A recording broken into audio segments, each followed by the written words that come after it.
মাধ্যমিক ও উচ্চ শিক্ষা অধিদপ্তরের মহাপরিচালক অধ্যাপক মোহাম্মদ আজাদ খান সহ 7 জনের বিরুদ্ধে মামলা করা হয়েছে।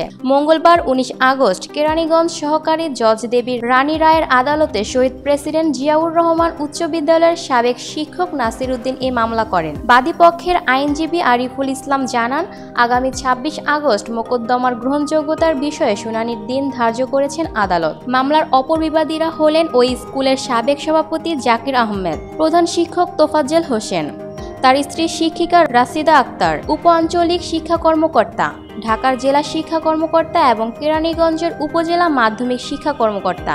বাদী নাসির উদ্দিনকে কোনো প্রকার নোটিশ বা অব্যাহতি না দিয়ে তোফাজ্জল হোসেন তার স্ত্রী রাশিদা বেগমকে সেখানে স্থলাভিষিক্ত করেন। মামলার বিবরণী থেকে 2005 সালের 3রা মার্চ পত্রিকায় সমাজবিজ্ঞানের শিক্ষক পদে নিয়োগ বিজ্ঞপ্তির প্রেক্ষিতে 18 মার্চ নিয়োগদানের লিখিত ভাইবা পরীক্ষায় উত্তীর্ণ হয়ে নিয়োগপ্রাপ্ত হন।